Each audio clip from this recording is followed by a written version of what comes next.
अगर आपको लग रहा है कि फोन पहले से काफी महंगा हो गया है, तो आप गलत नहीं सोच रहे। लेकिन वजह सिर्फ इन्फ्लेशन नहीं है, इसके पीछे एक ऐसी रेस चल रही है जिसका असर हर स्मार्टफोन बायर की जेब पे पड़ रहा है। और अजीब बात यह है कि कंपनीज इस बात को कभी भी मार्केटिंग में हाईलाइट नहीं करती। सबसे पहले एक सिंपल सवाल, फोन महंगा क्यों होता है?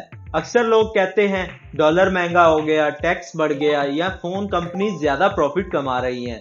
ये फैक्टर्स तो अपनी जगह है ही, लेकिन इस वक्त सबसे बड़ा रीजन कुछ और है। फोन के अंदर दो चीजें बहुत इंपॉर्टेंट होती हैं, रैम और स्टोरेज। अगर ये फोन में ना हो तो फोन एक खाली शेल है। अब एक इंटरेस्टिंग बात सुनिए, दुनिया की स्मार्टफोन मेमोरी का बहुत बड़ा हिस्सा सिर्फ तीन कंपनीज बनाती हैं, सैमसंग, एसके हाइनेक्स और माइक्रोन। यानी सोचिए, पूरी दुनिया के smartphone brands Samsung, Oppo, Vivo, Apple, Motorola और कई दूसरे आखिर में इन्हीं सप्लायर्स पर डिपेंड करते हैं। अब यहाँ से कहानी इंटरेस्टिंग होती है। पिछले कुछ अरसे में एआई का एक्सप्लोजन हुआ। हर बड़ी कंपनी एआई बना रही है। चैटबॉट्स, इमेज जनरेटर्स और एआई असिस्टेंट्स को चलाने के लिए डाटा सेंटर्स को बहुत ज्यादा हाई स्पीड मेमोरी की जरूरत होती है। जब मेमोरी कंपनीज ने देखा कि एआई मार्केट स्मार्टफोन मार्केट से ज्यादा रेवेन्यू दे रही है, तो उन्होंने क्या किया, उन्होंने अपनी प्रोडक्शन का एक बहुत बड़ा हिस्सा एआई मेमोरी की तरफ शिफ्ट कर दिया। अब सिंपल इकोनॉमिक्स समझिए, अगर किसी चीज की सप्लाई कम हो जाए और डिमांड उतनी ही रहे या और बढ़ जाए, तो प्राइस किस चीज की बढ़ेगी? बिल्कुल उसी प्रोडक्ट की। और यही स्मार्टफोन मेमोरी के साथ हुआ है। रिपोर्ट्स के मुताबिक सिर्फ एक क्वार्टर में डी रैम मेमोरी की प्राइसेस लगभग डबल के करीब पहुंच गई और नैंड मेमोरी की प्राइसेस में भी बहुत बड़ा जंप देखने को मिला। ये सिर्फ मैन्युफैक्चरर्स का मसला नहीं था। जब रैम और स्टोरेज की प्राइसेस बढ़ी तो फोन बनाना भी महंगा हो गया, और जब फोन बनाना महंगा हुआ तो बिल किसने पे किया? हम सब ने। अब सवाल ये है कि एआई को इतनी मेमोरी की जरूरत ही क्यों है? इसको सिंपल एग्जांपल से समझते हैं। सोचिए, अगर आपके शहर में सिर्फ 3 बेकरी हैं, रोज आम लोगों के लिए ब्रेड बनाती हैं। फिर एक दिन एक बड़ा कस्टमर आता है और कहता है कि सारी ब्रेड्स मुझे दे दो, मैं पैसे भी ज्यादा दूंगा। तो बेकरी क्या करेगी? जाहिर सी बात है, वो उस कस्टमर को प्रायोरिटी देगी क्योंकि प्रॉफिट ज्यादा होगा। बस एआई के साथ भी लगभग यही हुआ। एआई डेटा सेंटर्स को स्मार्टफोन्स के मुकाबले बहुत ज्यादा पावरफुल और हाई स्पीड मेमोरी चाहिए होती है। जब एआई का डिमांड एक्सप्लोड हुआ तो मैन्युफैक्चरर्स ने इसी मार्केट को प्रायोरिटी देना शुरू कर दिया, जिसका नतीजा ये निकला कि स्मार्टफोन ब्रांड्स के लिए मेमोरी चिप्स कम पड़ना शुरू हो गए। और जब सप्लाई कम हो और डिमांड ज्यादा, तो प्राइसेस बढ़ना ऑलमोस्ट तय है। यही वजह है कि इंडस्ट्री रिपोर्ट्स में भी मेमोरी की प्राइसेस में बहुत बड़ा जंप देखने को मिला है, और कई मैन्युफैक्चरर्स ने खुद माना है कि वो अपने कस्टमर्स की डिमांड पूरी नहीं कर पा रहे, जबकि एआई सेक्टर की डिमांड लगातार बढ़ रही है। और ये सिर्फ कुछ महीनों की प्रॉब्लम नहीं है।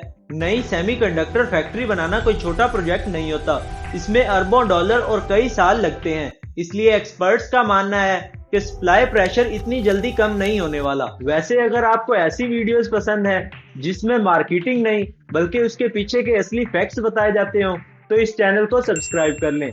मैं हूं अब्दुल्ला और इस चैनल पर आपको ऐसी वीडियोस देखने को मिलती रहेंगी। अब आगे बढ़ते हैं। लेकिन असली सवाल है, इस सब का बिल किसने पे किया? तो जवाब है आपने, मैंने और हर उस इंसान ने जिसने नया फोन खरीदना चाहा।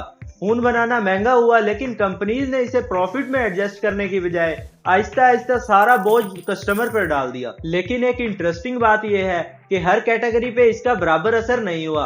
अगर आप फ्लैगशिप फोन्स को देखते हैं तो उनमें मार्जिन ज्यादा होता है, तो कंपनी कुछ कॉस्ट एब्जॉर्ब कर सकती है। लेकिन बजट फोन्स, उनके साथ प्रॉब्लम ही अलग है। सोचिए, एक 25 से 30 हजार का फोन है, उसमें अगर मेमोरी कॉस्ट ही इतनी ज्यादा बढ़ जाए तो कंपनी के पास सिर्फ 3 ऑप्शंस बचते हैं, या तो प्राइस बढ़ा दे, या स्पेक्स कम कर दे, या वो फोन बनाना ही बंद कर दे। और इंडस्ट्री में हमने इन तीनों चीजों को होते हुए देखा है। कहीं पे प्राइसेस बढ़ा दी गई, कहीं पे रैम और स्टोरेज कम कर दी गई, और कुछ मॉडल्स की प्रोडक्शन ही रिड्यूस कर दी गई।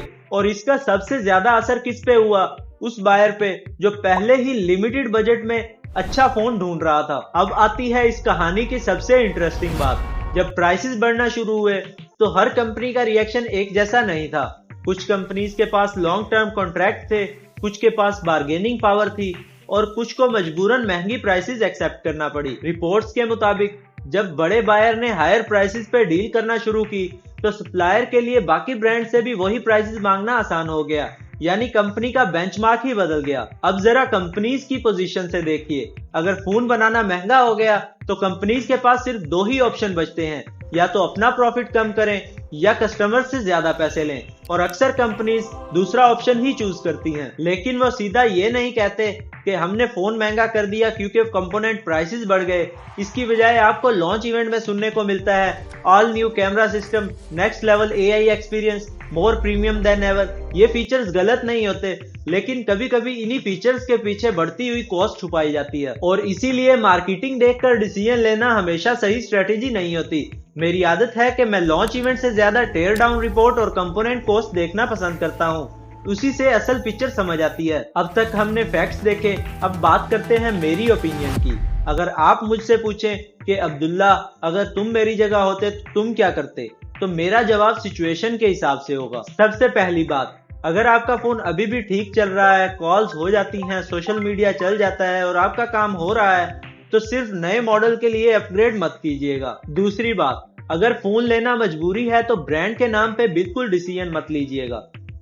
कैमरा कंपेयर कीजिए, फीचर्स कंपेयर कीजिए, परफॉर्मेंस कंपेयर कीजिए, और सबसे इंपॉर्टेंट बात ये देखिए कि जो पैसे आप एक्स्ट्रा दे रहे हैं उसमें वाकई आपको कुछ एक्स्ट्रा मिल रहा है या नहीं। कभी कभी पिछले साल का मॉडल इतनी वैल्यू देता है कि नया मॉडल लेना बिल्कुल सेंस नहीं बनाता। तीसरी बात, फोमो से बचिए। हर लॉन्च इवेंट आपको ये फील करवाता है कि अगर आपने ये मॉडल मिस कर दिया तो आप बहुत कुछ मिस कर देंगे, लेकिन रियलिटी में ऐसा नहीं होता। अगर आपका 2 से 3 साल पुराना फ्लैगशिप अच्छा चल रहा है तो चांसेस हैं कि वो ज्यादातर लोगों की डेली नीड्स आराम से पूरी कर सकता है। हर साल अपग्रेड करना जरूरी नहीं होता। स्मार्ट डिसीजन कभी कभी अपग्रेड नहीं करना और वेट करना होता है। तो ओवरऑल पिक्चर कुछ इस तरह है कि फोन इसलिए महंगे नहीं हो रहे कि कंपनीज ने प्राइसेस बढ़ा दिए। इसके पीछे ग्लोबल चिप सप्लाई, एआई की बढ़ती डिमांड और मेमोरी मार्केट की चेंजिंग प्रायोरिटीज का बहुत बड़ा रोल है। और जब तक सिचुएशन नॉर्मल नहीं होती, हमें हर नया लॉन्च इवेंट सोच समझकर देखना होगा।